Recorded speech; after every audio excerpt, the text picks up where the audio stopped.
महादेव।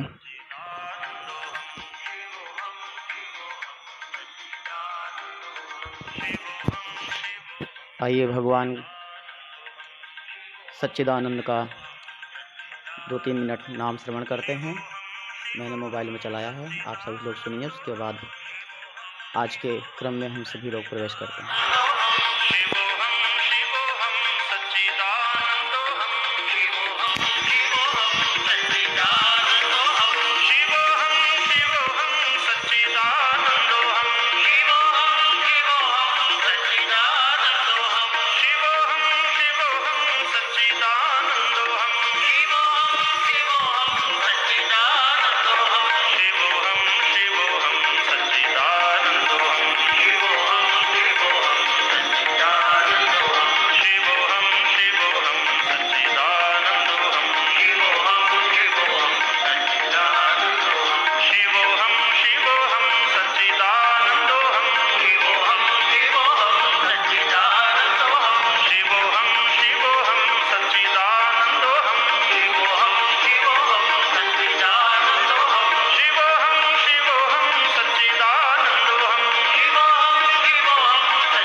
महादेव।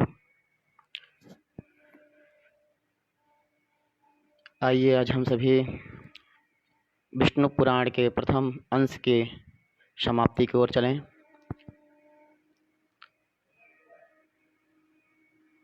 आज 10वें दिन भगवान विष्णु की विभूति और जगत की व्यवस्था का वर्णन 21वें अध्याय में बताया गया है। आइए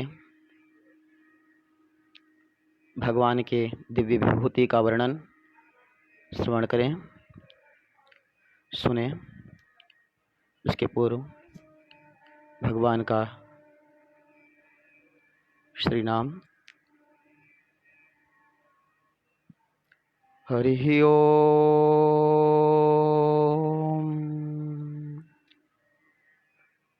स्वस्ति श्री गणेशाय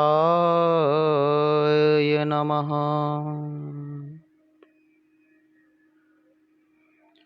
श्री गुरुभ्यो नमः।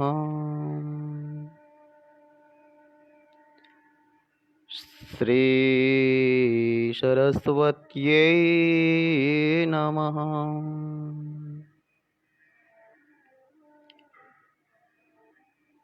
ॐ ध्यायेन्नित्यं महेशं रजतगिरिनिभं चारुचन्द्रावतंसं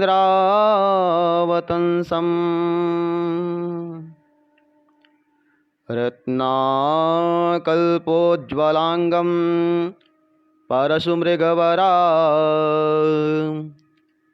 भीतिहस्तं प्रसन्नम् पद्मासीनं समन्तात् स्तुतममरगणैर्व्याघ्रकृत्यं वसानम् विश्ववाद्यं विश्ववन्द्यं निखिलभयहरं पंचवक्त्रं त्रिनेत्रम् वागीसाद्याः सुमनसः सर्वार्थानामुपक्रमे यं नत्वा कृतकृत्याः स्युः तं नमामि गजाननम्। गणपतिं नमस्कृत्य पितामहं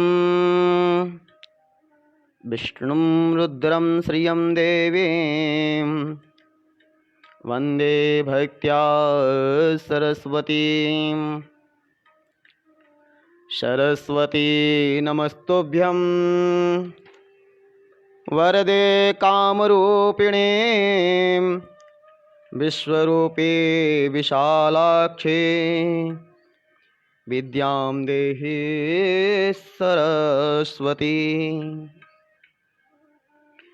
प्रह्लादस्तालधारी तरलगतितया चोद्धवः कांस्यधारी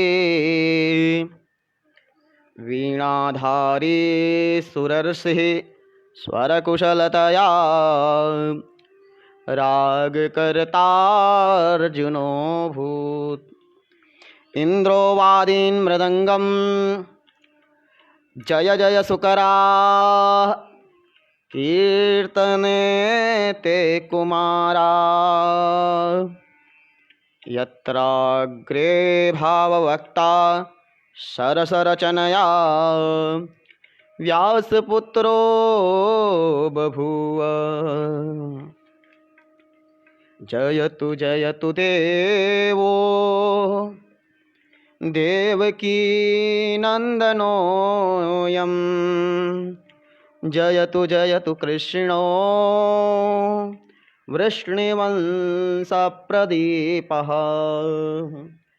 जयतु जयतु मेघश्यामलः कोमलाङ्गो जयतु जयतु पृथ्वी भारनाशो मुकुन्दः। हे गोपालक हे कृपाजल निधे हे सिंधु कन्यापते हे कंसांतक हे गजेंद्र करुणा पारिण हे माधव। हे रामानुज हे जगत्त्रय गुरो हे पुंडरीकाक्ष मां हे गोपीजननाथ पालय परं जानामि न त्वां विना। सच्चिदानन्दरूपाय विश्वोत्पत्त्यादिहेतवे तापत्रय विनाशाय श्रीकृष्णाय वयं नुमः। रामेति रामभद्रेति रामचन्द्रेति वा स्मरन् रामेति राम रामेति रमे रामे मनोरमे सहस्रनाम तत्तुल्यं राम नाम वरानने। वागीसाद्याः सुमनसः सर्वार्थानामुपक्रमे यं नत्वा कृतकृत्याः स्युः तं नमामि। यस्य स्मरणमात्रेण जन्म संसारबन्धनात् विमुच्यते। नमस्तस्मै विष्णवे प्रभ विष्णवे, विष्णवे प्रभ विष्णवे।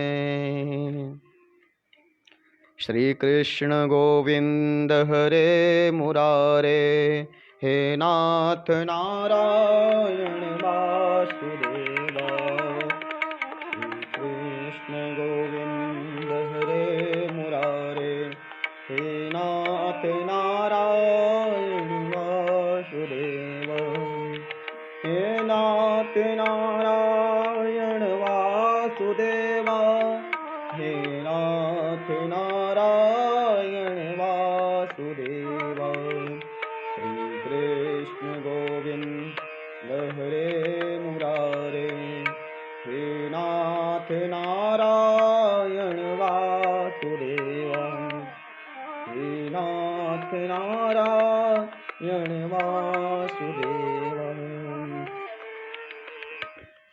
श्याम सदा शिव, श्याम सदा शिव, श्याम सदा शिव जय शंकर। श्याम सदा शिव, श्याम सदा शिव, श्याम सदा शिव जय शंकर। हर हर शंकर दुख हर सुख कर, अवतम हर हर हर शंकर। हर हर शंकर दुख हर सुख कर, अघतम हर हर हर शंकर। जय शंभो जय शंभो शिव काशी नाथ, जय शंभो जय शंभो जय शंभो श्री महाकाल नाथ, जय शंभो। हर शिव शंकर गौरी सम, वंदे गंगाधर मीसम। नमः शिवाय, ओम नमः शिवाय। हर हर भोले नमः शिवाय, नमः शिवाय, ओम नमः शिवाय। हर हर भोले नमः शिवाय, नमः शिवाय, नमः शिवाय। हर हर भोले नमः शिवाय। जटाधराय शिव जटाधराय, हर हर भोले नमः शिवाय, ओम नमः शिवाय, ओम नमः शिवाय। हर हर भोले नमः शिवाय। गंगा तरंग रमणीय जटाकलापम, गौरी निरंतर विभूषित वाम भागम। नारायण प्रियमनंगमदापहारम, वाराणसीपुरपतिं भज विश्वनाथम। वाराणसीपुरपतिं भज विश्वनाथम। सानन्दमानन्दवने वसन्तम्, आनन्दकन्दं हृतपापना वृन्दम्।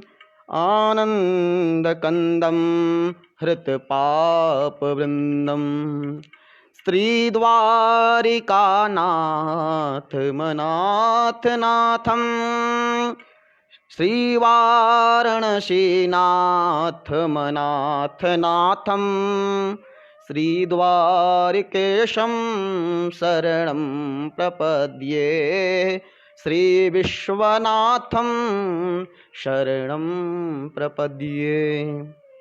मैं आनंद कंद काशी में आनंद पूर्वक निवास करने वाले द्वारिकानाथ, जो द्वारिका अयोध्या मथुरा माया काशी कांची अवंतिका पुरी द्वारावती चैव सप्तैते मोक्षदायिकाः। जो 7 पुरियों में से एक पुरी, 4 धामों में से एक धाम, द्वारिका धाम, द्वारावती द्वारकानाथ को, पुरी के जगन्नाथ जी को, दक्षिण के श्री रामेश्वर नाथ को एवं उत्तर के श्री हरि को,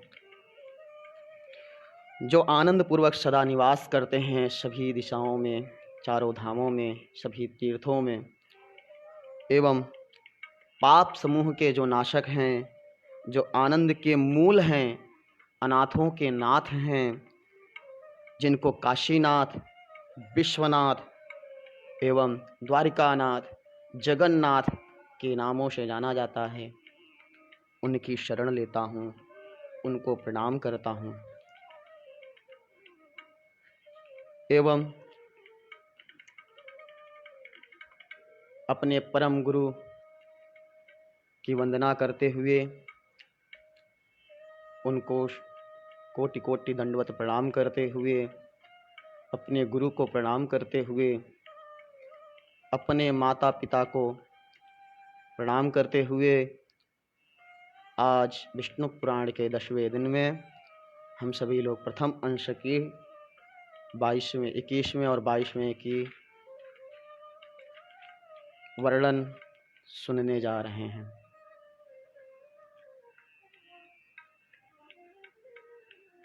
प्रिय मित्र बंधुओं, मित्रों, बंधु बांधवों, आपका छोटा भाई एक अभ्यास क्रम के रूप में इस कोरोना नाम के जो कोविड-19 वायरस के रूप में आया है, जिससे सभी लोग घर पर बैठे हैं। लॉकडाउन 21 दिन का था, लेकिन संख्या बढ़ते जाने की वजह से अधिक संख्या बढ़ गई है। 21 से 30 हम लोगों को, सभी लोगों को जो सनातनी हैं, जो नियम संयम से रहने वाले हैं, जो भगवान का भजन करने वाले हैं, भगवत भक्त, किसी प्रकार के डरने की आवश्यकता नहीं है। कोई भी यह जो वायरस है, आप सबसे सविनय निवेदन करते हुए कि आप अभी कुछ दिन जो सरकार के द्वारा दिशा निर्देश दिए जा रहे हैं, उसका पालन करते हुए अपने घर पर यथावत बने रहें और परंपरागत जो हमारी प्राचीन परंपरा रही है, सनातनी बंधु सभी जानते ही हैं, हाथ मिलाने की जगह हाथ जोड़कर नमस्ते करना और गले नहीं मिलना, यही निवेदन करता हूँ। इस समय कोई अपने आप के यहाँ ना आए और आप किसी के यहाँ ना जाएं। कुछ दिन तक यह स्थिति बनी रहे। हम सभी लोग भगवान से प्रार्थना करते हैं कि जल्द से जल्द यह संकट हटे। जैसे हम लोग पहले भगवत आराधन हम जा कर के दूसरे के यहाँ करते थे, और आज हम यहाँ बैठ कर के अध्ययन कर रहे हैं और अपना जप तप नियम संयम अधिक से अधिक समय घर पर रह करके कर रहे हैं। यथा यह कार्य रुक गया है तो परेशानियां तो बहुत होंगी, उन लोगों को होंगी जो सतत कार्य करते रहते हैं। जीविका किसान भाई जो हैं, कभी भी जो अन्नदाता खिलाने वाला है, एक मुट्ठी जो चावल है वो हमको किसान भाइयों के द्वारा कैसे प्राप्त होता है, उस पर यदि विचार करें तो पता चलता है कि 5-6 महीना बीज डालने के बाद, उसका खेती समय समय पर ध्यान देने के बाद, पहले उसमें अधिक से अधिक बीज डाले जाते हैं, फिर उसका ध्यान दिया जाता है, तब जा कर के वो अधिक गुना, एक मुट्ठी चावल का 10 मुट्ठी चावल ध्यान देने के बाद वो तैयार होता है। तो वही बाहर व्यापारी के द्वारा ले जाने के बाद शहर में बैठे हुए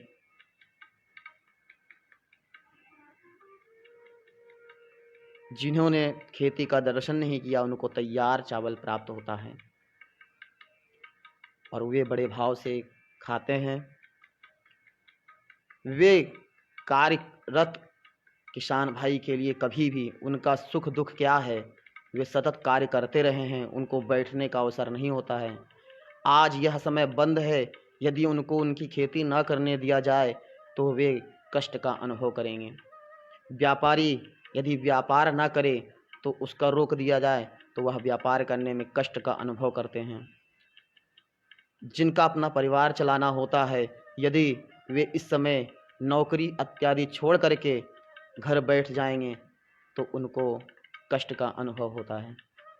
और वहीं हमारे वैदिक भाई, कर्मकांडी भाई, जिसका कर्मकांड ही पूजी है, घर बैठ करके यजमानों के कल्याण के हेतु उनके घर जा करके उनके लिए जो अनुष्ठान होता है उसको विप्र ब्राह्मणों को ले जा करके उस अनुष्ठान को पूरा करते हैं, जिससे उनकी उन्नति प्रगति होती है। तो वे कुछ उस निमित्त से दिए हुए दक्षिणा से उनके घर की पूर्ति होती है। यदि उनका वह कार्य चाल चलन बंद हो गया है तो उनको कष्ट का अनुभव होगा। जो भगवान के भक्त हैं, जो नाम जपते रहते हैं, लेकिन नाम के साथ भजनानंदी के साथ यदि भक्त भगवान के दर्शन ना करें तो वह भक्त भी बेचैन हो जाएगा, मंदिर दरवाजे बंद हो जाएंगे भगवान की, वह भक्त कष्ट का अनुभव करेगा। भगवान की सेवा करने के लिए यदि विप्र पूजन करने वाले पुजारी, उनको पूजा के लिए यदि रोक दिया जाएगा तो वे कष्ट का अनुभव करेंगे। भक्तों के बिना भगवान अधूरे हैं और भगवान के बिना हम सब अधूरे हैं। तो भाइयों, माताओं, बहनों, आचार्यगण, संत महात्मा, ब्रह्मचारीगण, सभी को मेरा प्रणाम। मित्र बंधुओं को, मित्रों को जय श्री कृष्ण, राधे राधे। आइए आप सबकी अनुमति लेते हुए अब हम सभी प्रवेश करते हैं आज के कथा में।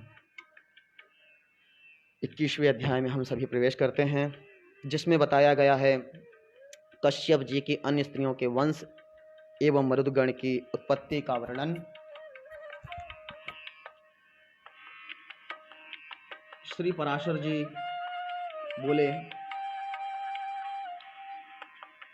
संहलाद के पुत्र आयुष्मान शिवी वास्कल थे तथा प्रहलाद के पुत्र विरोचन थे, और विरोचन से बालिका का जन्म हुआ।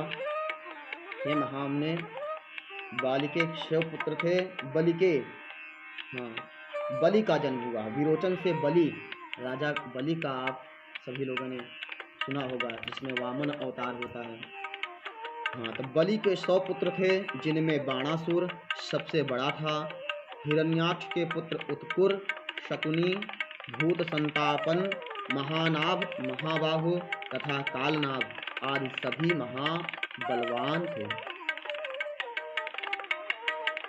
श्री पराशर उवाच,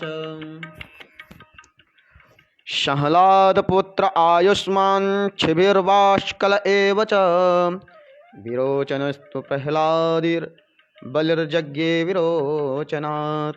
बले पुत्रशतं त्वासीद्वाणज्येष्ठं महामुने, हिरण्याक्षिषु तथा सुताश्चासन् सर्व एव महाबलाः। उत्कुरः शकुनिश्चैव भूतसन्तापनस्तथा, महानाभो महाबाहुः कालनाभस्तथा परः।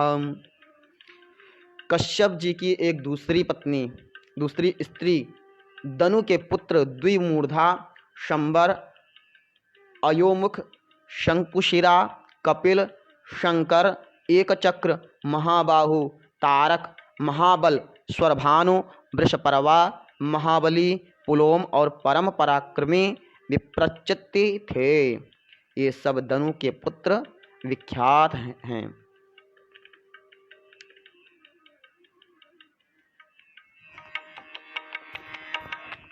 स्वरभानु की कन्या प्रभा थी तथा शर्मिष्ठा, उपदानी और हयशिरा ये वृषपर्वा की परम सुंदरी कन्याएं विख्यात हैं। भाइयों,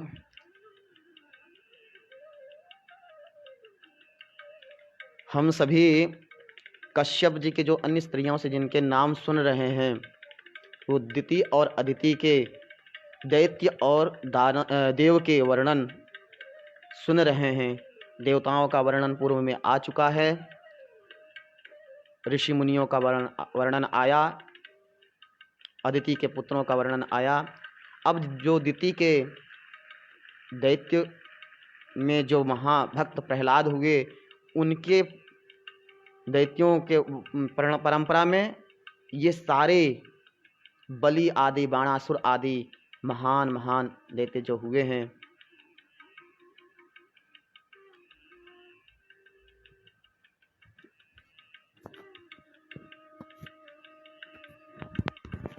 उन सभी का वर्णन अब हम सभी लोग नाम सुन रहे हैं। उपदानी और हयशिरा ये सब जो वृषपर्वा की परम सुंदरी कन्याएं विख्यात हैं। वैश्वानर की पुलोमा और काल का 2 पुत्रियां थीं। हे महाभाग, वे दोनों कन्याएं मरीचि नंदन कश्यप जी की भारिया हुई। उनके पुत्र 60,000 दानव श्रेष्ठ हुए। मरीचि नंदन कश्यप जी के वे सभी पुत्र पौलोम और कालकीय कहलाए। इनके सिवा विप्रचित्ति के सिंहिका के गर्भ से और भी बहुत से महाबलवान, भयंकर और अति क्रूर उत्पन्न हुए। वे व्यंश, शल्य, बलवान, नभ, महाबली, वातापी, नमुचि, इल्वल, खस्रिम, अंधक, नरक, कालनाभ, महावीर, स्वरभानु और महादैत्य वक्त्र योधी थे। ये सब दानव श्रेष्ठ दनु के वंश को बढ़ाने वाले थे। इनके और भी सैकड़ों हजारों पुत्र पौत्रादि हुए। महान तपस्या द्वारा आत्मज्ञान संपन्न दैत्यवर प्रहलाद जी के कुल में निवात कवच नामक दैत्य उत्पन्न हुए। कश्यप जी की स्त्री ताम्रा की शुकी, श्रियनी, भासी, सुग्रीवी, शुचि और गृद्धिका ये 6 अति प्रभावशालिनी कन्याएं कही जाती हैं।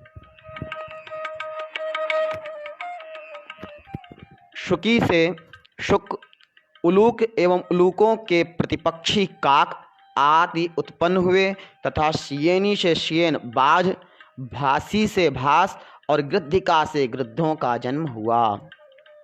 शुचि से जल के पक्षीगण और सुग्रीयों से अश्व, उष्ट्र और गर्दभों की उत्पत्ति हुई। इस प्रकार यह ताम्रा का वंश कहा जाता है। विनता के गरुण और अरुण ये 2 पुत्र विख्यात हैं। कद्रु, विनिता। इनमें पक्षियों में श्रेष्ठ सुपर्ण गरुण जी अति भयंकर और सर्पों को खाने वाले हैं। हे ब्रह्मन, सुरसा से सहस्त्रों सर्प उत्पन्न हुए जो बड़े ही प्रभावशाली, आकाश में विचरने वाले, अनेक शिरों वाले और बड़े विशालकाय थे। और कद्रु के पुत्र भी महाबली और अमित तेजस्वी, अनेक सिर वाले सहस्त्रों सर्प ही हुए जो गरुण जी के वशवर्ती थे।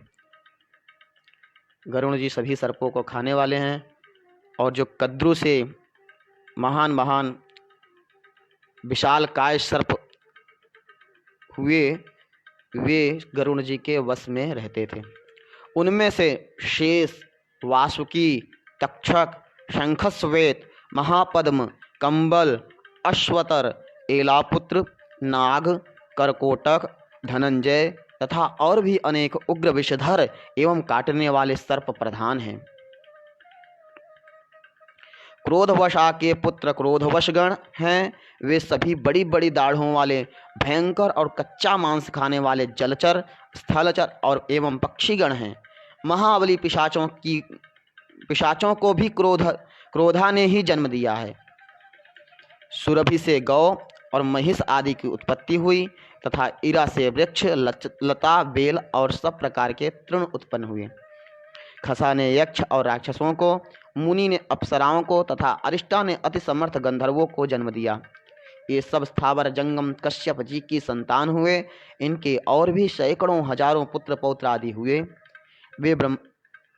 हे ब्रह्मन, यह स्वारोचिस मनवंतर की सृष्टि का वर्णन कहा जाता है। वैवस्वत मनवंतर के आरंभ में महान वारुण यज्ञ हुआ, उसमें ब्रह्मा जी होता थे। अब मैं उनकी प्रजा का वर्णन करता हूँ। हे साधु श्रेष्ठ, पूर्व मंत्र में जो सप्तर्षिगण स्वयं ब्रह्मा जी के मानस पुत्र रूप से उत्पन्न हुए थे, उन्हीं को ब्रह्मा जी ने इस कल्प में गंधर्व, नागदेव और दानवादि के पितृ रूप से निश्चित किया। पुत्रों के नष्ट हो जाने पर दिति ने कश्यप जी को प्रसन्न किया।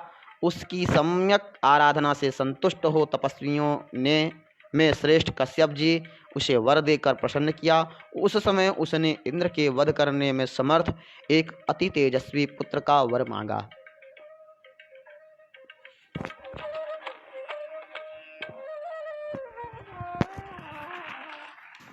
मुनिश्रेष्ठ कश्यप जी ने अपनी भार्या दिति को वर दिया। उस वर अति उग्र वर को देते हुए उसमें बोले, यदि तुम भगवान के ध्यान में तत्पर रहकर अपना गर्भ शौच और संयम पूर्वक 100 वर्ष तक धारण कर सकोगी तो तुम्हारा पुत्र इंद्र को मारने वाला होगा। शौच अर्थात नियम, पवित्रता। शौच के बारे में मत्स्य पुराण में इस प्रकार बतलाए गए हैं। संध्यायां नैव भोक्तव्यं गर्भिण्या वरवर्णिनी न स्थातव्यं न गंतव्यं वृक्षमूलेषु सर्वदा वर्जयेत् कलहं लोके गात्रभंगं तथैव च नोन्मुक्तकेशी तिष्ठेच्च न शुचिः स्यात् कदाचन। हे सुंदरी गर्भिणी स्त्री को चाहिए कि सायंकाल में भोजन ना करे, वृक्षों के नीचे न जाए और न वहाँ ठहरे ही, तथा लोगों के साथ कलह और अंगड़ाई लेना छोड़ दे। कभी केस खुला न रखे और न अपवित्र ही रहे। तब भागवत में कहा है, न हिंस्यात् सर्वभूतानि न शपेन्ना नृतं वदेत् इत्यादि। अर्थात प्राणियों में हिंसा ना करे, किसी को बुरा भला ना कहे और कभी झूठ ना बोले। यह शौच है, पवित्रता है।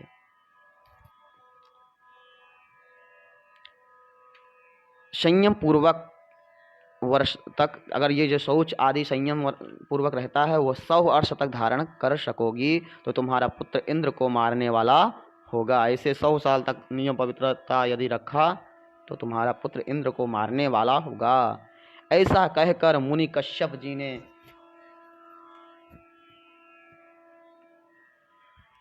उस देवी से संगमन किया और उसने बड़े शौच पूर्वक रहते हुए वह गर्भ धारण किया।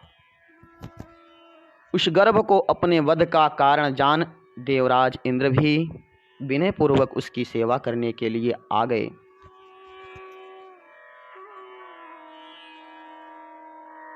फिर उसके शौचादि में कभी कोई अंतर पड़े, यही देखने की इच्छा से इंद्र वहाँ हर समय उपस्थित रहते थे।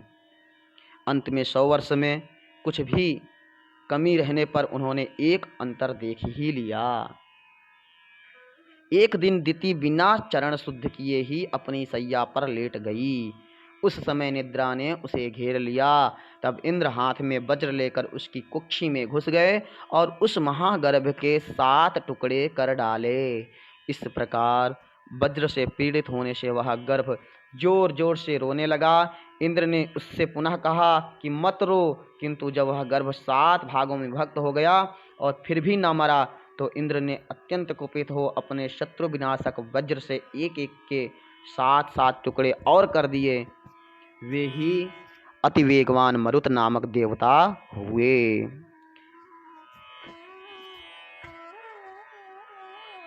भगवान इंद्र ने जो उससे कहा था, माँ रोदिही मत रो, इसलिए वे मरुत कहलाए। देखिए, कुछ भी बोलते हैं, सुनते हैं, मना करते हैं, कहते हैं, संस्कृत का शब्द जो है वह शब्द का अर्थ बन जाता है। माँ रोदिही से मरुत हुए। ये 49 मरुदगण इंद्र के सहायक देवता हुए। 7 को 7 टुकड़ा में किया तो 7 सते 49। ये 49 मरुदगण चले, मरुदगण 49, यो उनके साथ इंद्र के मरुदगण कहलाए और इंद्र के सहायक देवता हुए। इस तरह मरुदगण की वंश का जो इस अध्याय का सार है, आप सभी लोगों ने सुना। इस तरह यह विष्णु पुराण के प्रथम अंश के 21वें अध्याय की समाप्ति होती है। इति श्री विष्णु पुराणे प्रथमे अंशे 21वाध्यायः।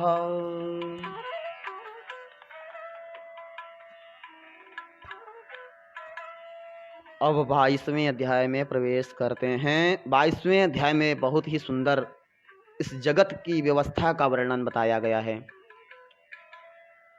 जो बहुत ही जरूरी है, जानना बहुत ही जरूरी है कि इस जगत की व्यवस्था के यदि भिन्न कोई कार्य होता है तो यह व्यवस्था अव्यवस्थित हो जाएगा।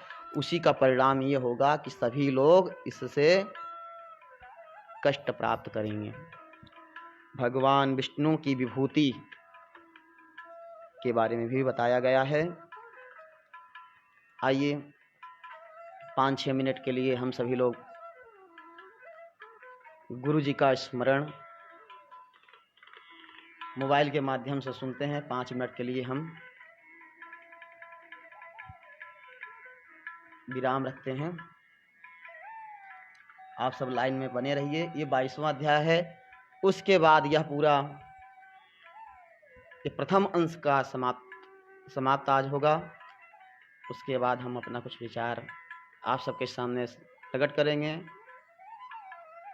वैसे विचार तो सभी के पास हैं, सभी करते ही हैं, तो इसी बहाने हम भी आपके सामने कुछ विचार रखेंगे, आप सभी लोग सुनेंगे और यह बहुत ही अच्छा है।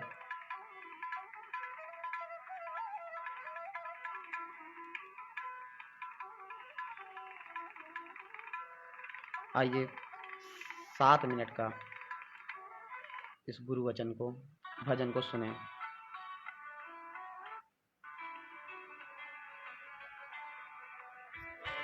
गुरुदेव दया करके मुझको अपना लेना, गुरुदेव दया करके मुझको अपना लेना। मैं शरण पड़ा तेरी चरणों में जगा देना। गुरुदेव दया करके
मुझे प्राणों से प्यारे हो, नित माला जपूं तेरी, नहीं दिल से भुला देना।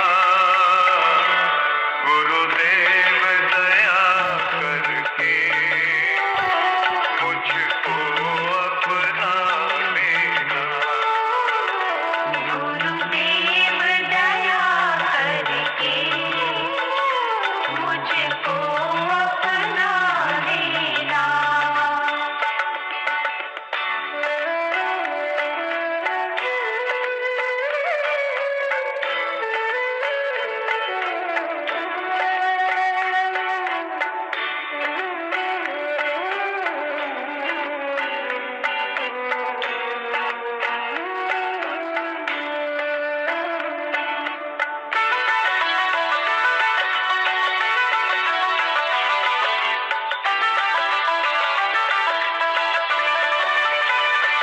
पापी हूँ या कपटी हूँ, जैसा भी हूँ तेरा हूँ।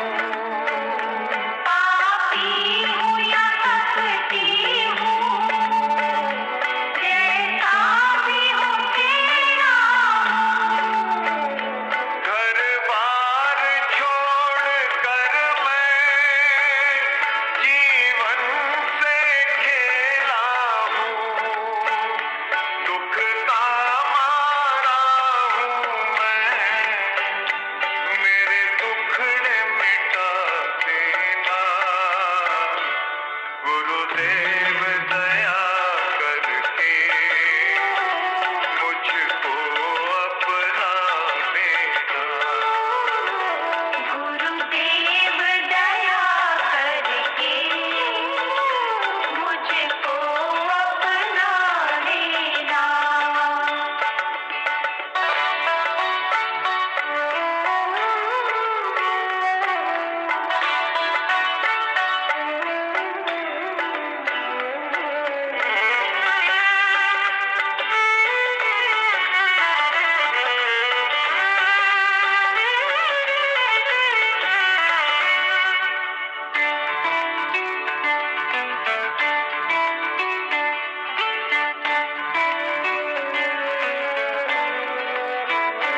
मैं तेरा सेवक हूँ, चरणों का चेहरा हूँ। मैं तेरा सेवक हूँ, चरणों का तेरा। नहीं तात भुला मुझको, इस जग में अकेला हूँ। तेरे दर का भिखारी हूँ, मेरे दोष मिटा देना। गुरुदेव दया करके मुझको अपना लेना। गुरुदेव दया करके मुझको अपना लेना।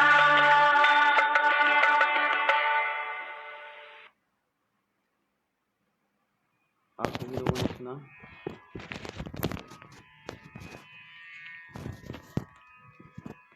गुरु भक्ति, गुरु जी से प्रार्थना करते हुए,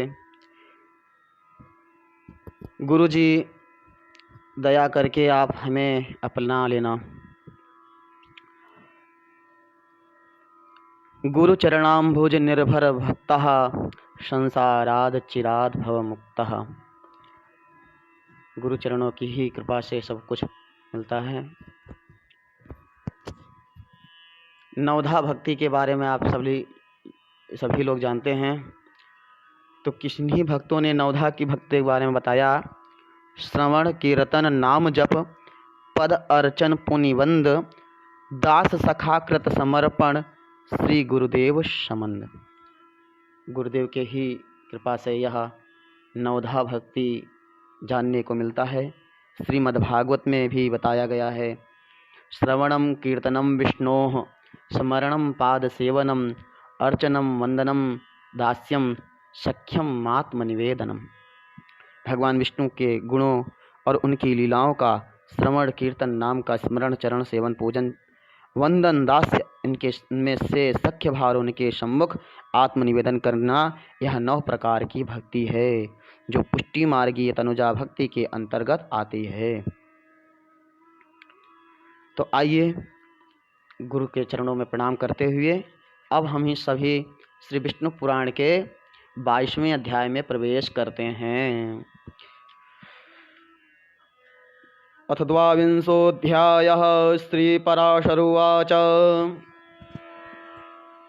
यदाभिषिक्तः सप्रथो पूर्वं राज्ये महर्षिभिः, ततः क्रमेण राज्यानि ददौ लोकपितामहः। श्री पराशर जी बोले, पूर्व काल में महर्षियों ने जब महाराज पृथु को राज्य पद पर अभिषिक्त किया तो लोक पितामह श्री ब्रह्मा जी ने भी क्रम से राज्यों का बंटवारा किया। ब्रह्मा जी ने नक्षत्र, ग्रह, ब्राह्मण, संपूर्ण वनस्पति और यज्ञ तथा तप आदि के राज्यों पर चंद्रमा को नियुक्त किया। इसी प्रकार विश्रवा के पुत्र कुबेर जी को राजाओं का, वरुण को जलों का, विष्णु को आदित्यों का और अग्नि को वसुगणों का अधिपति, दक्ष को प्रजापतियों का, इंद्र को मरुदगण का तथा प्रहलाद जी को दैत्य और दानवों का आधिपत्य दिया। पितृगण के राज्यपद पर धर्मराज यम को अभिषिक्त किया और संपूर्ण गजराजों का स्वामित्व ऐरावत को दिया। गरुड़ को पक्षियों का, इंद्र को देवताओं का, उच्चैःश्रवः को घोड़ों का और वृषभ को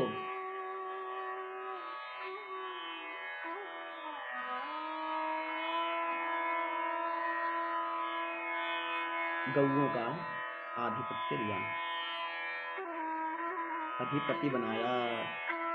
आप सभी जानते हैं माता पृथ्वी जब विकट रूप में आती हैं, जब कष्ट पाती हैं विकट रूप से, तो देवताओं के पास गौ का रूप धारण करके जाती हैं। और श्रीमद् भागवत में आया है कि धर्म के साक्षात मूर्ति वृषभ देव हैं, वृषभ हैं, जिनका 3 पैर टूट जाता है, एक ही पैर बचता है। धर्म, अर्थ, काम, मोक्ष, 3 पैर तो टूट जाते हैं। वे वृषभ जो हैं, धर्म के स्वरूप हैं, वे पृथ्वी स्वरूपी श्री गौ आदि के अधिपति हैं। प्रभु ब्रह्मा जी ने समस्त मृगों, वन्य पशुओं का राज्य सिंह को दिया और सर्पों का स्वामी शेषनाग को बनाया। स्थावरों का स्वामी हिमालय को, मुनिवर्जनों का कपिल देव जी को और नख तथा दाढ़ वाले मृगगण का राजा व्याघ्र बाघ को बनाया तथा प्लक्ष को वनस्पतियों का राजा किया। इसी प्रकार ब्रह्मा जी ने और जातियों के प्राधान्य की भी व्यवस्था की। इस प्रकार राज्यों का विभाग करने के अनंतर प्रजापतियों के स्वामी ब्रह्मा जी ने सब ओर दिक्पालों की स्थापना की।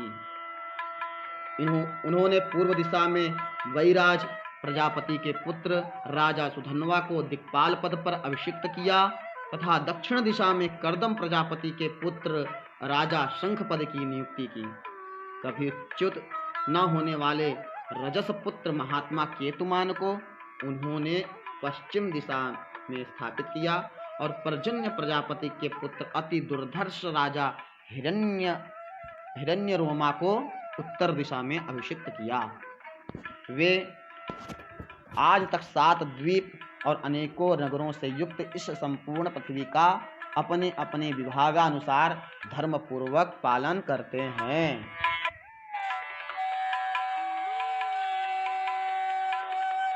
हे मुनि सत्तम,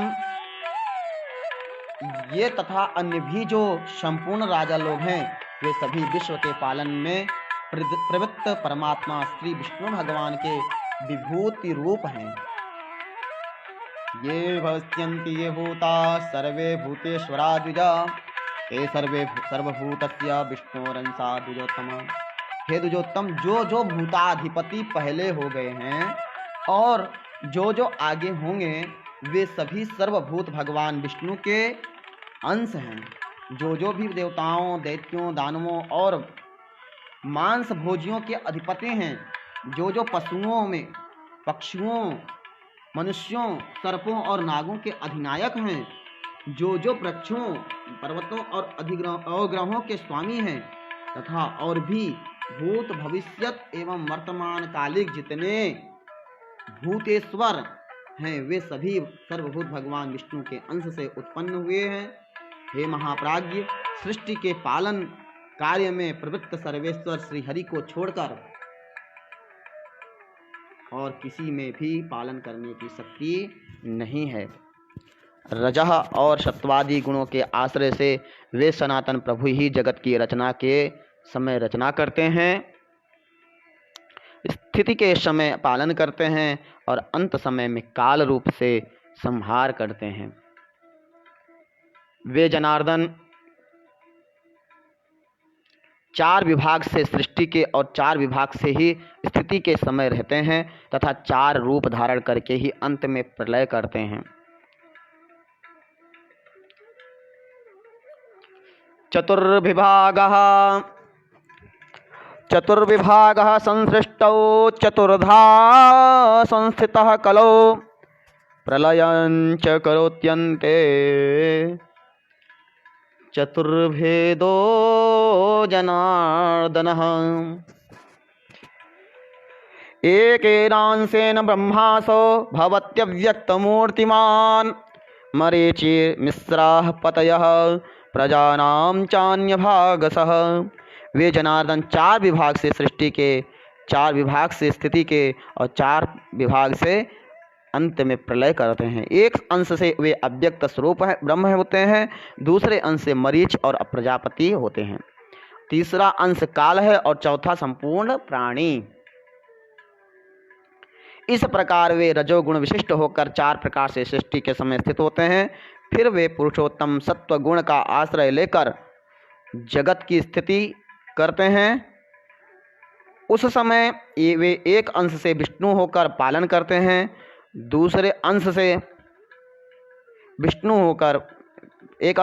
होकर पालन करते हैं, दूसरे अंश से मनु आदि होते हैं तथा तीसरे अंश से काल और चौथे से सर्वभूतों में स्थित आत्मा ही हैं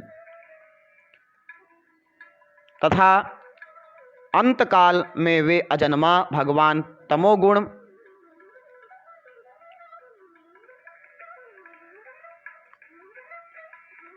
वृत्ति का आश्रय ले एक अंश से रुद्र रूप, दूसरे भाग से अग्नि और अंत का आदि रूप से तीसरे काल रूप और चौथे से संपूर्ण भूत रूप होते हैं। हे ब्रह्मन, विनाश करने के लिए ही उन महात्मा की यह 4 प्रकार की सार्वकालिक विभाग कल्पना कही जाती है।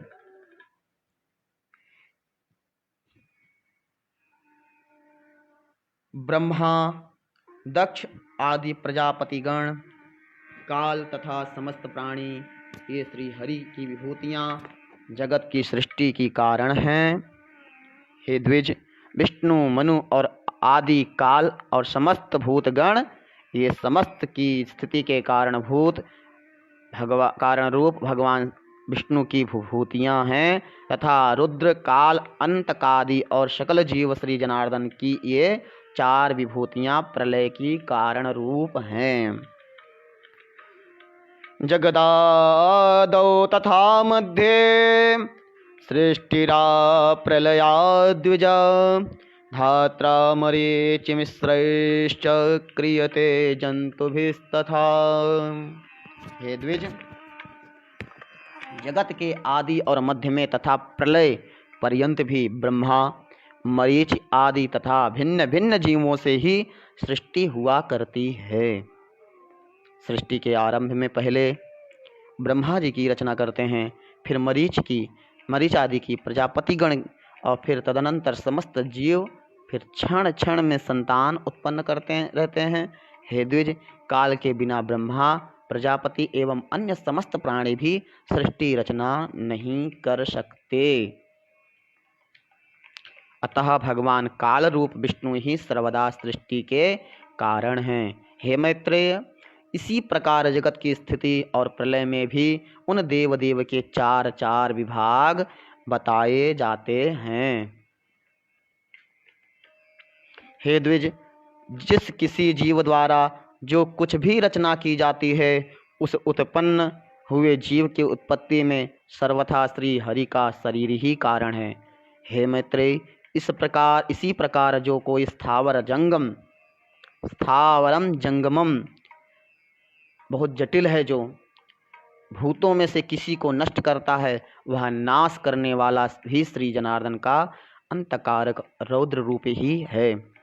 इस प्रकार वे जनार्दन देव ही समस्त संसार के रचयिता, पालनकर्ता और संहारक हैं तथा वे ही स्वयं जगत रूप भी हैं। जगत की उत्पत्ति, स्थिति और अंत के समय इसी प्रकार तीनों गुणों की प्रेरणा से प्रवृत्त होते हैं, तथापि उनका परम पद महान निर्गुण निराकार है। परमात्मा का वह स्वरूप ज्ञानमय, व्यापक, सर्वश्रेष्ठ, स्वयं स्वसंवेद्य, स्वयं प्रकाश और अनुपम है तथा वह भी चार प्रकार का ही है। अब श्री मैत्रेय जी पूछते हैं, चतुष्प्रकारतां तस्य ब्रह्मभूतस्य हे मुने, मम चक्ष्व यथा न्यायं यदुक्तम परमं पदम। हे मुने, आपने जो भगवान का परम पद कहा वह चार प्रकार का कैसे है, यह आप मुझे से विधि पूर्वक कहिए। श्री पराशर जी बोले, मैत्रेय कारणं प्रोक्तं साधनं सर्ववस्तुषु साध्यं च वास्तविकमतं यत्साधयितुमात्मनः। सब वस्तुओं का जो कारण होता है वही उनका साधन भी होता है, और जिस अपनी अभिमत वस्तु की सिद्धि की जाती है वही साध्य कहलाती है। कारण, साधन और साध्य। साध्य, साधन और कारण, इसी से सब चल रहा है। साध्य क्या है, साधन क्या है और कारण क्या है। कुछ भी करते हैं तो उसके पीछे कुछ न कुछ कारण होता ही है, जिसको हमें पता है अथवा नहीं पता होता है। कारण तो होगा ही, हो सकता है आपको उसका कारण ना पता हो, लेकिन जो कुछ हुआ उसके पीछे भी कुछ न कुछ कारण है या होगा। साधन, साध्य, साध्य तो एक ही होता है, एक ही जिसकी साधना की जा रही है। साध्य ब्रह्म, परब्रह्म या परमात्मा या कोई एक लक्ष्य आप जान लीजिए, आपने कोई लक्ष्य रखा, उसी की साध्य है, उसी के साध्य के लिए आपने साधन प्रयोग किए। ऐसा मान लीजिए कि आप कहीं जा रहे हैं और आपका वह साध्य है कि आपको वहाँ पहुँचना है, और साधन आप खुद की गाड़ी से जा रहे हैं अथवा ट्रेन, प्लेन, जिससे भी जा रहे हैं वह साधन हुआ, और जाने वाला स्वयं है। जो जा रहा है वह कारण है, किसी न किसी कारण से जा रहा है, और वह उसको पूरा कर लेना ही साध्य। ठीक है, आगे बढ़ते हैं। मुक्ति की इच्छा वाले योगी जनों के लिए प्राणायाम आदि। अब देखिए साधन, ये उदाहरण, मुक्ति की इच्छा वाले योगी जनों के लिए प्राणायाम ही साधन है। ध्यान देना है, ये सारी साध्य, साधन और कारण ये बहुत ही उपयोगी कह सकते हैं, जानने योग्य, समझने योग्य है। हम सांसारिक वस्तुओं का उदाहरण दे करके अपने अंतःकरण की भी को भी जाने कि क्या है उस। देखिए, प्राणायाम मुक्ति की इच्छा वाले, मुक्ति तो सभी को चाहिए क्योंकि कष्ट कोई नहीं चाहता, परम सुख मोक्ष ही पाना है। मोक्ष मतलब मुक्ति हो जाना। मरना कोई चाहता है भला? सब जीना ही तो चाहते हैं और सोचते हैं जी करके जो आनंद है वो आनंद मरने के बाद कहाँ, कौन कहाँ। यह नाम रूप जो है ये तो दिया हुआ है, चला गया संसार में उसको। लेकिन जो मुक्ति की इच्छा वाले हैं, योगी जनों के लिए प्राणायाम ही साधन है। प्राणायाम आदि यानी अष्टांग योग, प्राणायाम प्रत्याहार नित्यानित्य, यम नियम आसन प्राणायाम प्रत्याहार, ध्यान आदि, समाधि आदि, और परब्रह्म ही साध्य है। परब्रह्म जहाँ से फिर लौटना नहीं पड़ता। हे मुने, जो योगी की मुक्ति का कारण है वह साधनालंबन ज्ञान ही उस ब्रह्मभूत परम पद का प्रथम भेद है। प्राणायाम आदि साधन विषय ज्ञान को साधनालंबन ज्ञान कहते हैं।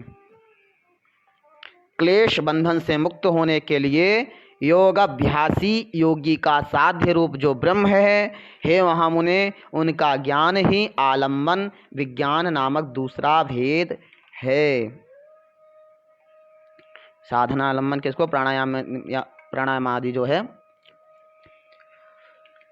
इन दोनों साध्य साधनों का अभेद पूर्वक जो अद्वैतमय ज्ञान है, द्वैत और अद्वैत, उसी को मैं तीसरा भेद कहता हूँ।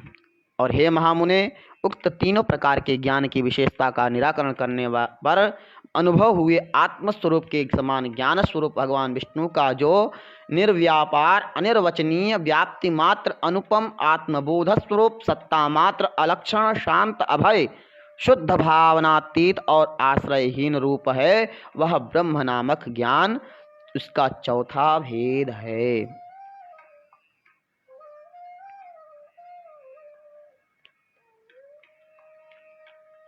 हे द्विज, योगी जन अन्य ज्ञानों का निरोध कर इस चौथे भेद में ही लीन हो जाते हैं। वे इस संसार क्षेत्र के भीतर बीजारोपण रूप कर्म करने में निर्बीज अर्थात वासना रहित होते हैं। अर्थात वे लोक संग्रह के लिए कर्म करते भी रहते हैं और उन्हें उन कर्मों का कोई पाप पुण्य रूप फल प्राप्त नहीं होता। वासना रहित वे ही रहते हैं। इस प्रकार का वह निर्मल नित्य व्यापक अक्षय और समस्त हेय गुणों से रहित विष्णु नामक परम पद है। पुण्य पाप का क्षय और क्लेशों की निवृत्ति होने पर जो अत्यंत निर्मल हो जाता है, वही योगी उस परब्रह्म का आश्रय लेता है जहाँ से वह फिर नहीं लौटता। उस ब्रह्म के मूर्त और अमूर्त दो रूप हैं।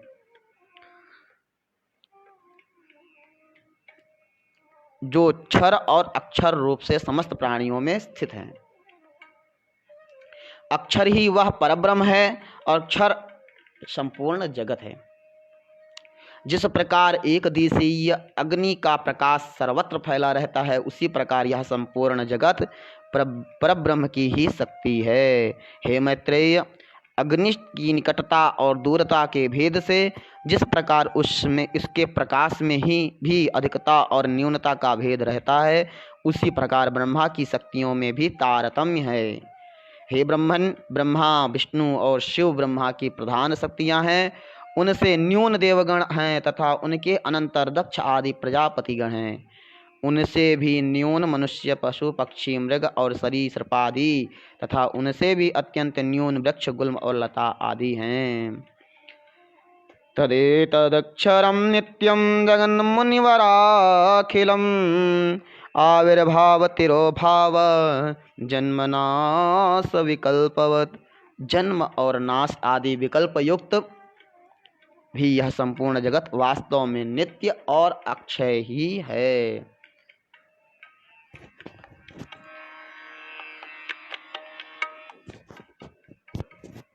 सर्व शक्तिमय विष्णु ही ब्रह्मा के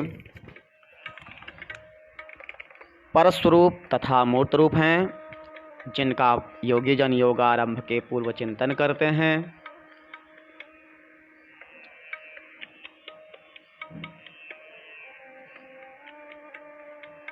हे मुने, जिनमें मन को सम्यक प्रकार से निरंतर एकाग्र करने वालों को आलंबन युक्त सबीज संप्रज्ञात महायोगी की प्राप्ति होती है। हे महाभाग, हे सर्व ब्रह्ममय श्री विष्णु भगवान समस्त पराशक्तियों में प्रधान और ब्रह्मा के अत्यंत निकटवर्ती मूर्त ब्रह्म स्वरूप हैं।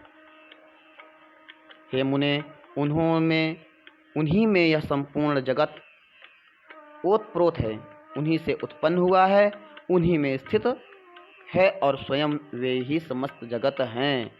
खराक्षरमय कार्य कारण रूप ईश्वर विष्णु ही इस पुरुष प्रकृतिमय संपूर्ण जगत को अपने आभूषण और आयुध रूप से धारण करते हैं। अब श्री मैत्रेय जी बोले, भूषणास्त्र स्वरूपस्थम यच्चेतदखिलं जगत् बिभर्ति भगवान विष्णोस्तन्ममाख्यातुमर्हसि। श्री मैत्रेय जी बोले, भगवान विष्णु इस संसार को भूषण और आयुध रूप से किस प्रकार धारण करते हैं, यह आप मुझसे कहिए। श्री पराशर जी बोले, नमस्कृत्या प्रमेयाय विष्णवे प्रभविष्णवे कथयामि यथा ख्यातं वसिष्ठेन ममाभवत्।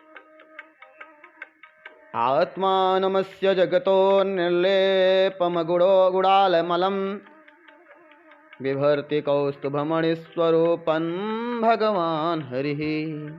श्री पराशर जी बोले, हे मुने, जगत का पालन करने वाले अप्रमेय श्री विष्णु भगवान को नमस्कार कर अब मैं जिस प्रकार वशिष्ठ जी ने मुझसे कहा था वह तुम्हें सुनाता हूँ। इस जगत के निर्लेप तथा निर्गुण और निर्मल आत्मा को अर्थात शुद्ध क्षेत्रज्ञ स्वरूप को श्री हरि कौस्तुभ मणि रूप से धारण करते हैं। श्री अनंत ने प्रधान को श्री वत्स रूप से आश्रय दिया है और बुद्धि श्री माधव की गदा रूप से स्थित है। भूतों के कारण तामस अहंकार और इंद्रियों के कारण राजस अहंकार पंच महाभूत, पंच ज्ञानेन्द्रिय, पंच कर्मेंद्रिय, एक मन, 10 इंद्रिय और एक मन, ये जो पंचभूत हैं, ज्ञानेन्द्रिय कर्मेंद्रिय पंचभूतों से के कारण तामस अहंकार, इंद्रियों के कारण राजस अहंकार और दोनों को वे शंख और सारंग धनुष रूप से धारण करते हैं। अपने वेग से पवन को भी पराजित करने वाले अत्यंत चंचल सात्विक अहंकार रूप मन श्री विष्णु भगवान के कर कमलों में स्थित चक्र का रूप धारण करता है। हे द्विज, भगवान गदाधर की जो मुक्ता माणिक्य मरकत इंद्रनील और हीरकमयी पंचरूपा वैजयंती माला है, वह पंच तन मात्राओं और पंचभूतों का ही संघात है। यथा यानीन्द्रियाण्यशेषाणि बुद्धिकर्मात्मकानि वै षड्रूपाण्यशेषाणि तानि धत्ते जनार्दनः।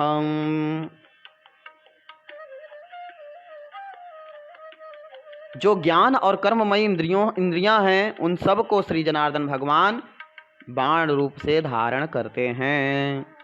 भगवान अच्युत जो अत्यंत निर्मल खड्ग धारण करते हैं, वह अविद्यामय कोश से आच्छादित विद्यामय ज्ञान ही है। हे मैत्रेय, इस प्रकार पुरुष प्रधान बुद्धि अहंकार पंचभूत मन इंद्रियां तथा विद्या और अविद्या सभी श्री ऋषिकेश में आश्रित हैं। भूतानि च ऋषिकेशे मनः सर्वेन्द्रियाणि च विद्या विद्ये च मैत्रेय सर्वमेतत्समाश्रितम्। श्री हरि रूप रहित होकर ही मायामय रूप से प्राणियों के कल्याण के लिए इन सब को अस्त्र और भूषण रूप से धारण करते हैं। सविकारं प्रधानं च पुंमांसमखिलं जगत् बिभर्ति पुंडरीकाक्षस्तदेवं परमेश्वरः। इस प्रकार वे कमल नयन परमेश्वर सविकार प्रधान निर्विकार पुरुष तथा संपूर्ण जगत को धारण करते हैं। जो कुछ भी विद्या अविद्या सत असत तथा अव्यय रूप हैं, हे मैत्रेय, सब सर्वभूतेश्वर श्री मधुसूदन में ही स्थित हैं। कलाकाष्ठानि में सादि दिनर्त्वयनहायने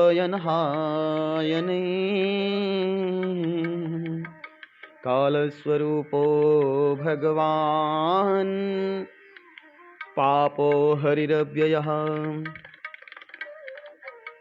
कला काष्ठा निमेष दिन ऋतु अयन और वर्ष रूप से वे काल स्वरूप निष्पाप अव्यय श्री हरि ही विराजमान हैं। भूर्लोकोऽथ भुवर्लोकस्वर्लोको मुनिषत्तमा महर्जनस्तपः सत्यं सप्तलोका इमे विभुः। हे मुनिश्रेष्ठ, भूर्लोक भुवर्लोक और स्वर्लोक तथा महजन तप और सत्य आदि सातों लोक भी सर्वव्यापक भगवान ही हैं।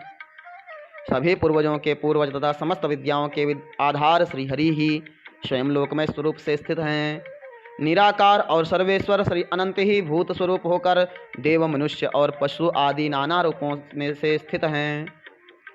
ऋक यजुः साम और अथर्ववेद इतिहास महाभारत आदि उपवेद आयुर्वेद आदि वेदांत वाक्य समस्त वेदांग मनु आदि कथित समस्त धर्मशास्त्र पुराण आदि सकल शास्त्र आख्यान अनुवाक कल्पसूत्र तथा समस्त काव्य चर्चा और राग रागिणी आदि जो कुछ भी है वे शब्द मूर्तिधारी वांग्मय स्वरूपधारी परमात्मा विष्णु का ही शरीर है।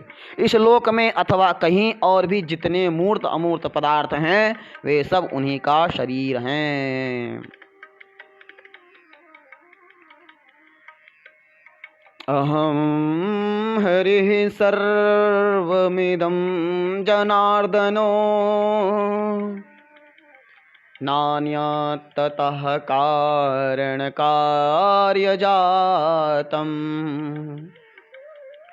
ईदृङ् मनो यस्य न तस्य भूयो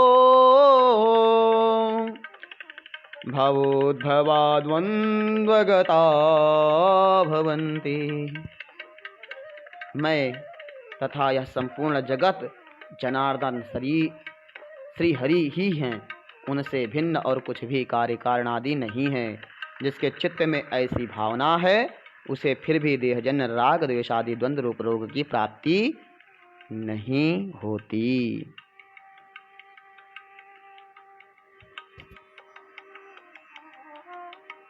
हे द्विज, इत्येष तेंसः प्रथमः पुराणस्यास्य वै द्विजा यथावत् कथितो यस्मिन् श्रुते पापैः प्रमुच्यते। कार्तिक्यां पुष्करस्नाने द्वादशाब्देन यत्फलं तदस्य श्रवणात् सर्वं मैत्रेयाप्नोति मानवः। देवर्षि पितृगन्धर्व यक्षादीनां च संभवं भवन्ति शृण्वतः पुंसो देवाद्या वरदा मुने। हे द्विज, इस प्रकार तुमसे इस पुराण के पहले अंश का यथावत वर्णन किया।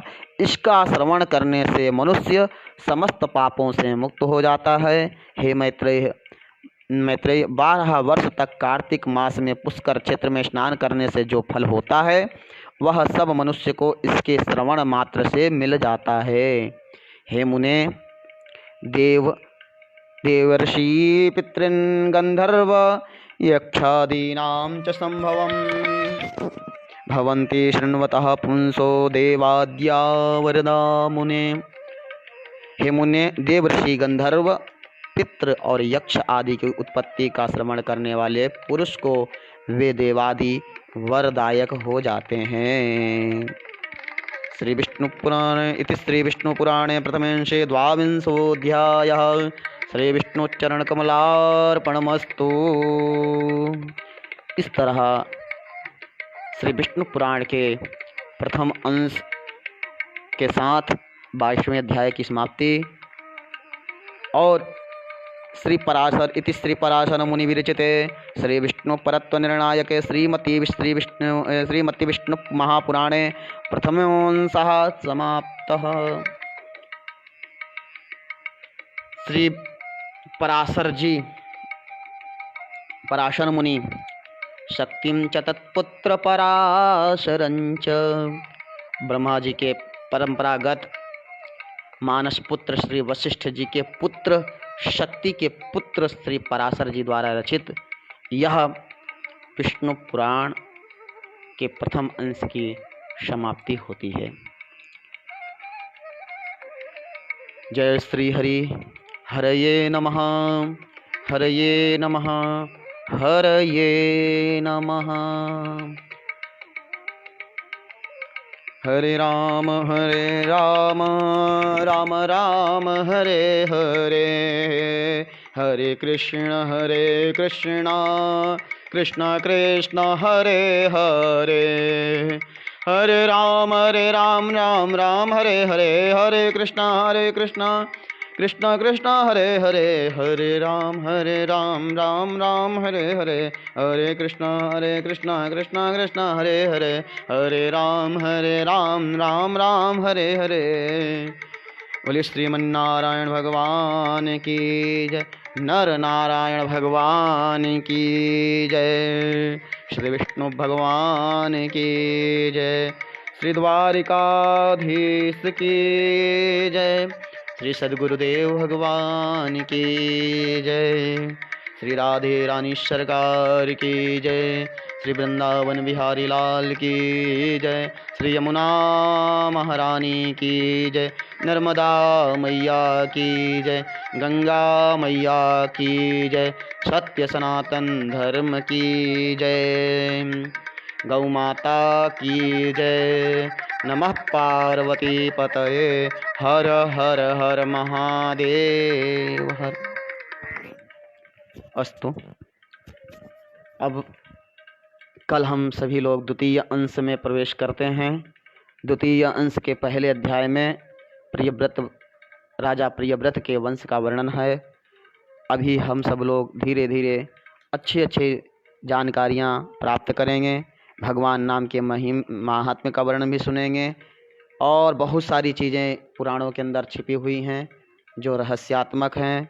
एक एक शब्द के पीछे अलग अलग स्मृतियाँ भी ऋषि मुनियों ने लिखे हैं। जो शब्द हमको लोगों को सहज समझ में नहीं आते, उसके पीछे बहुत बड़ा अर्थ होता है। 12 सूर्यों के नाम अधिकारों का वर्णन भी आएगा 10वें अध्याय में। भूर्भुवः आदि 7 ऊर्ध्व लोकों का भी वृत्तांत आएगा। हमने पहले बताया था ना, 7 ऊपर के लोक, 7 नीचे के लोक। भूर्भुवः स्वः महाजनः तपः सत्यलोक, और नीचे के अतल वितल सुतल तलातल रसातल महातल और पाताल नीचे की ओर, ये दोनों के 14 भुवन के बीच में यह पृथ्वी लोक है। उनका वर्णन भी आगे आएगा। बोलिए कृष्ण कन्हैया लाल की जय।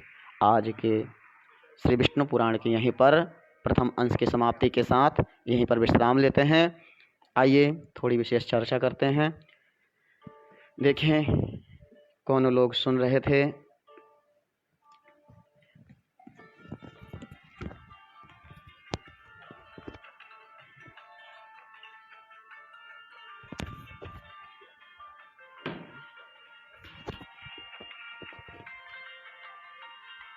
सभी भाइयों को जय श्री कृष्णा।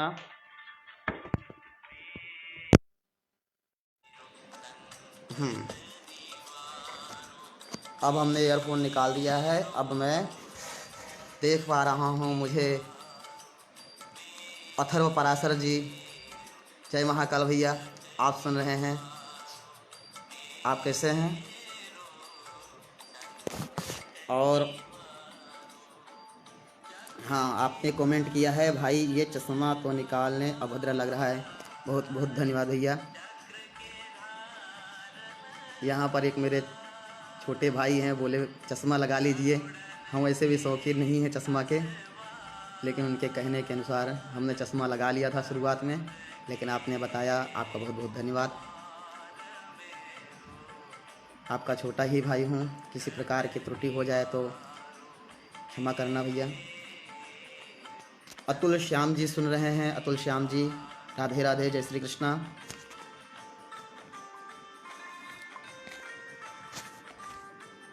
शिवम उपाध्याय जी सुन रहे हैं।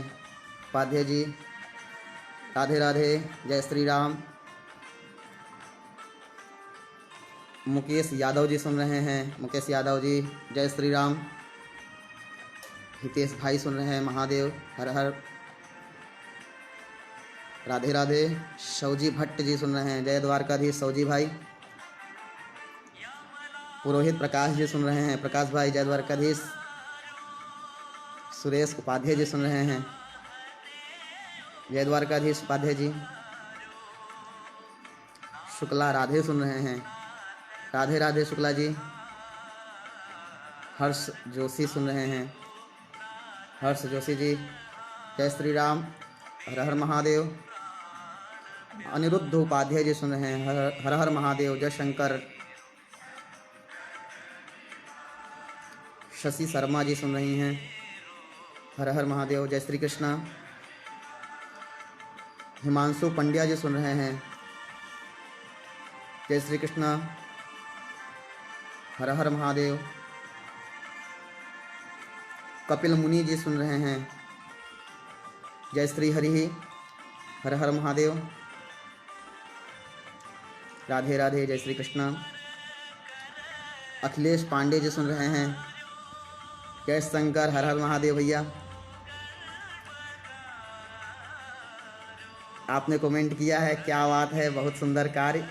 हर हर महादेव, हर हर महादेव भैया, धन्यवाद। आप सबके का आशीर्वाद है।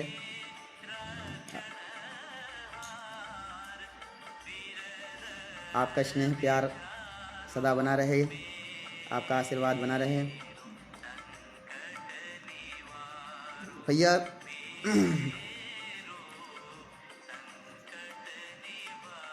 मोबाइल में नेट डला रहता है और 4G नेटवर्क, जैसा कि आप सब जानते हैं, फेसबुक दिन भर चलाएं तो भी ख़त्म ही हो जाएगा।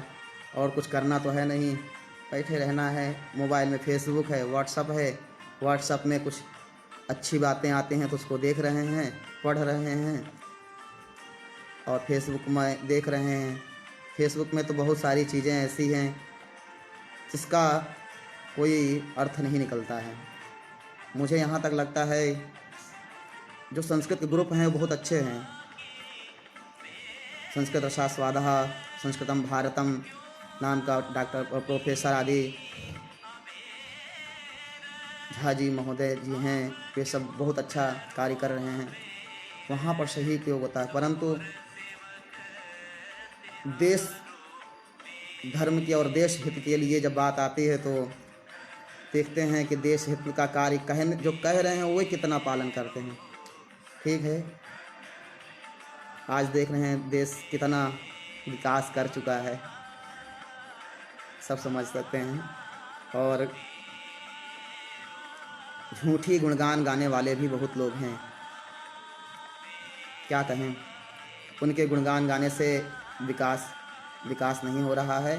वे विकास करने वाले भी क्या करें, और हम झूठी किसका गुणगान गाएं। श्रद्धेय परमानंद ठाकुर जी सुन रहे हैं। ठाकुर जी, राधे राधे, जय श्री कृष्णा, हर हर महादेव। श्रीमती रेखा त्रिपाठी जी सुन रही हैं। नमस्ते जी, जय गंगे, हर हर महादेव। पवन ब्रह्मचारी जी सुन रहे हैं। ब्रह्मचारी जी नमस्ते। हर हर महादेव। सुनील पांडे जी सुन रहे हैं, सुनील पांडे जी हर हर महादेव, जय द्वारकाधीश। और हमारे पवन वर्मा जी सुन रहे हैं, जय श्री राम पवन भाई। बाकी सब कुशल मंगल है वहाँ पर। यह लॉकडाउन का समय चल रहा है और शहर में क्या शहर क्या गांव, कार्य तो सभी के रोक दिए गए हैं। और कैसा कार्य, हम सब लोग अपना कार्य कर ही रहे हैं। यह कार्य रुकने वाला नहीं है। अगर हम सामने आकर के नहीं पढ़ते हैं तो भी अंदर तो पढ़ते ही हैं, और अंदर पढ़ने से पूजा पाठ करते ही हैं, अपना नमस्ते हाथ जोड़ के करते ही हैं। तो वे जो नहीं करते हैं, जो गले मिलाते हैं, जो गले मिलने का भी बड़ा हमारे गुरु जी बताते हैं, जिसका आत्म मिलते हैं। हमारी माताएं जब जाती थीं और गले मिलती थी, गले मिलना मतलब आत्मीयता का प्रदर्शन करना, और हाथ मिलाना भी एक मित्रता का भाव होता है। परंतु हमेशा शिष्टाचार जो है वह हाथ जोड़कर नमस्ते ही कहना है। तो पवन भाई जय द्वारकाधीश, जय श्री राम, राधे राधे। अच्छा लगा आप भी सुन रहे हैं। और हिंदी अनुवाद है, भगवान की कथा है। कथा में तो कथा वही जो व्यथा को मिटा दे। इसका जब सार सुनेंगे तो जान लीजिए जीवन में कोई किसी प्रकार की व्यथा नहीं रहेगी। अभी तो हम सब लोग सृष्टि का वर्णन सुन रहे हैं। हमारे बीच जयंतुंजय मिश्रा शास्त्री जी आ गए हैं। शास्त्री जी राधे राधे, जय श्री कृष्णा। आपका भी बहुत बहुत स्वागत है, सभी का बहुत बहुत स्वागत है। जो भी देख रहे हैं सभी को जय श्री कृष्णा, राधे राधे, हर हर महादेव।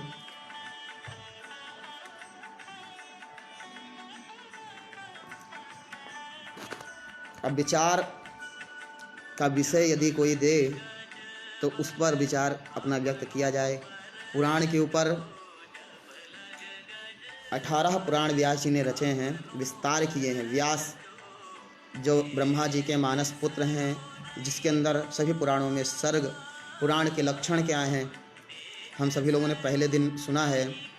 पुराण के 5 लक्षण और श्रीमद् भागवत में 10 लक्षण बताए गए हैं। उस लक्षण का अर्थ भी निकलता है सामने कि क्या मतलब है।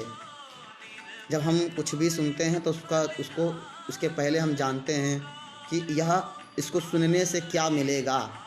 सबसे पहले यही कुछ करने से पहले ये जानना ज़रूरी होता है, कर फायदा होता है। कोई भी ग्रंथ उठाएं, कोई भी शास्त्र उठाया जाता है तो उसके पीछे उसका फलवाप्ति, जो फलवाप्ति भी फल भी है, उसका पहले आ जाता है।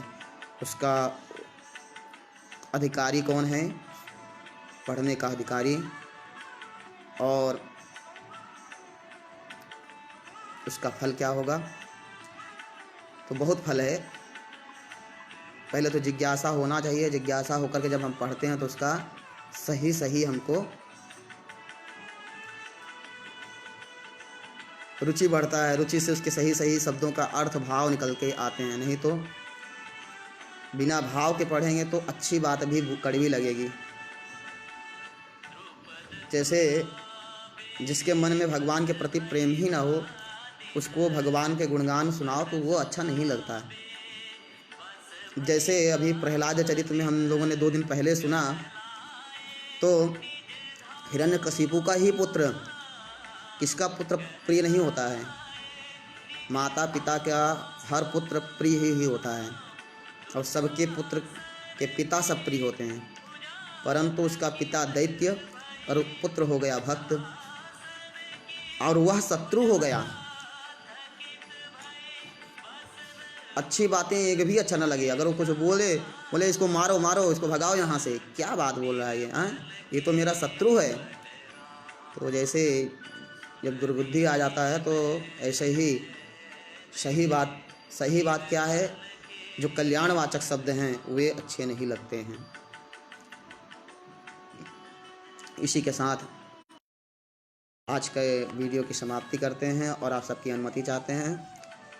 आप सभी लोगों ने आकर के यहाँ सुना, आप सभी का बहुत बहुत धन्यवाद। और भद्रं कर्णेभिः शृणुयाम भद्रं पश्येमाक्षभिर्यजत्राः स्थिरैरङ्गैस्तुष्टुवा भूंसस्तनूभिर्व्यसेमहि देवहितं जदायुः। ओम शांति शांति शांति। सभी लोग जहाँ पर हैं, जैसे भी हैं, कुशल ही होंगे। और आप सभी से यही फिर से निवेदन कि सरकार के दिशा निर्देश का पालन करते हुए अपने घर पर बने रहें। सभी मित्रों,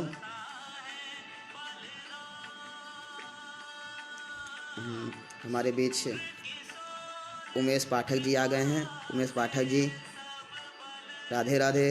जय द्वारकाधीश, जय शंकर, हर हर महादेव। आपने गुड भेजा पवन वर्मा, धन्यवाद।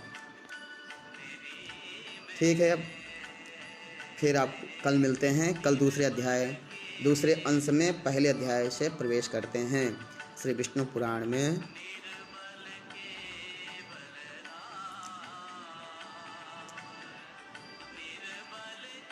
आगे के अंश में प्रवेश करते हैं। हर हर महादेव।